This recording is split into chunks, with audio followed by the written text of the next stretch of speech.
Alors, Shevat, pour beaucoup de gens, c'est juste un nom, une case sur le calendrier. Mais et si ce 11e mois cachait en fait un secret, une sorte de code pour notre propre transformation? C'est exactement ce qu'on va explorer ensemble aujourd'hui. Voilà, c'est cette question qui va nous guider.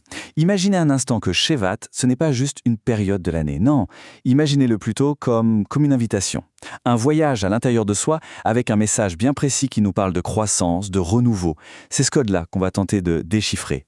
Bon, alors, voilà le programme. On va commencer simple avec les bases de Shevat. Ensuite, on plongera dans ses racines, dans les textes. Puis, on s'amusera à déchiffrer ses codes symboliques, les chiffres, les étoiles, tout ça. Et on terminera au cœur du sujet, son message kabbalistique pour voir ce que ça nous dit de vraiment universel. Allez, c'est parti pour la première section. On va commencer par le commencement. Qu'est-ce que c'est au fond ce mois de Shevan, au-delà de son nom? Déjà, rien que son nom Shevat, c'est fascinant. Il vient d'un vieux mot acadien qui veut dire, les grosses pluies, les vents forts de l'hiver, le côté un peu rude, quoi. Mais en même temps, le mot peut aussi vouloir dire branche. Et là, on a tout de suite une autre image, celle de la nouvelle vie, une promesse qui se prépare en secret, sous l'écorce. C'est vraiment ça l'attention au cœur de ce mois. Alors, pour se repérer un peu, quelques faits rapides. On parle bien du 11e mois de l'année religieuse, le 5e de l'année civile. C'est un mois d'hiver de 30 jours qui tombe en général en janvier-février. Ce sont des petits détails, mais gardons-les dans un coin de la tête parce qu'ils vont prendre tout leur sens un peu plus tard. Et c'est là qu'on commence à soulever le voile. Les kabbalistes, eux, ont vu autre chose dans les lettres du mot Shevat. Ils y ont vu un acronyme, une phrase cachée. Et cette phrase, c'est « que l'on entende de bonnes nouvelles ». Imaginez, c'est un message d'espoir incroyable, niché en plein cœur de l'hiver. Et cet optimisme, il ne sort pas de nulle part. Il est vraiment ancré dans les textes, dans les symboles très anciens. C'est ce qu'on va voir tout de suite dans notre deuxième partie. Alors, oui, Shevat est mentionné noir sur blanc dans la Bible. Ici, par exemple, dans le livre de Zacharie. Et ce qui est important de comprendre, c'est que ce n'est pas juste une date, une note de calendrier. Non, c'est le moment choisi pour qu'une parole divine, une prophétie soit révélée. Ça donne tout de suite un poids spirituel et historique énorme à ce mois. Et ça va encore plus loin. Le mot shevet, la même racine, ça ne veut pas seulement dire branche ou faire référence au mois. Ça veut aussi dire tribu, sceptre et même le bâton du berger. On a donc toute cette idée de rassemblement, de guidance, d'autorité, mais une autorité qui protège, qui connecte les gens. C'est l'image même de ce qui unit une communauté. Bon, maintenant, on va plonger un peu plus profond, dans une dimension plus, disons, symbolique. Attention, on ne va pas faire de la divination ici. On va juste utiliser le langage des nombres et des étoiles pour essayer de comprendre l'énergie particulière de ce mois. Shevat, c'est le 11e mois.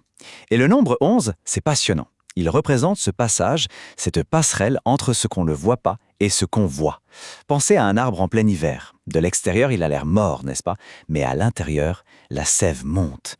C'est un travail invisible, silencieux, mais absolument essentiel pour que les feuilles et les fruits apparaissent plus tard. Eh bien, c'est ça, l'énergie du 11. C'est tout ce qui se prépare en nous, dans nos racines, bien avant que le monde extérieur en voie les résultats.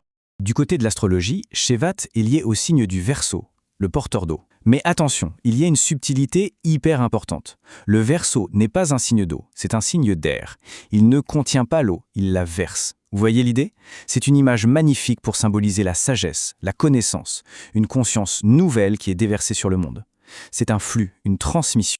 Maintenant, un petit tour du côté de la Gematria, ce système où chaque lettre hébraïque a une valeur numérique. Le mot Shevat, sa valeur est 311. Et là où ça devient bluffant, c'est que ce n'est pas un chiffre anodin. C'est la même valeur que Raphaël, l'ange de la guérison. C'est aussi la valeur de Hamoussar qui veut dire la discipline, la rectification intérieure. Le message est presque trop clair pour être une coïncidence. L'énergie de ce mois, c'est la guérison. Une guérison qui passe par un travail sur soi. OK, là, on arrive vraiment au cœur du mystère. On va essayer de décoder un message qui est considéré comme la fréquence spirituelle même du mois de Shevat. C'est assez profond. Tout commence avec ce verset du livre du Lévitique. Si on le lit comme ça, ça parle de règles sur les offrandes, rien de très excitant. Mais pour ceux qui savent lire entre les lignes, les premières lettres de certains mots de ce verset cachent un code, un secret. Et voilà la clé de ce code. Ces 4 lettres, c'est une permutation bien spécifique du nom divin associé à ce mois. Et bien sûr, elles n'ont pas été choisies au hasard. Chacune est la toute première lettre d'un des mots-clés du verset qu'on vient d'évoquer. Alors ce qu'on va faire, c'est les décortiquer une par une. Alors, la première lettre nous donne le mot amer, qui veut dire si l'on change, si l'on transforme. Ok, donc ça pose la condition, tout part de là. La deuxième lettre, elle, nous donne imerenu. Il ou elle le change. Ça renforce l'idée, ce n'est pas un truc qui arrive tout seul, c'est un acte, une volonté. Ensuite, la troisième lettre nous amène à vehaya, et cela deviendra. C'est la conséquence, c'est ce qui va se passer après. Et enfin, la dernière lettre pour le mot hu, qui signifie cela, ce qui est l'objet qu'on transforme. Alors maintenant, si on assemble tout ça, voilà le message révélé. Le vrai secret de Shevat. Quand on prend quelque chose d'ordinaire, de banal, et qu'on le transforme, consciemment, avec intention, eh bien cette chose acquiert un nouveau statut. Elle devient sacrée. C'est ça le pouvoir de ce mois. C'est une sorte d'alchimie spirituelle accessible à tous. Ok, super.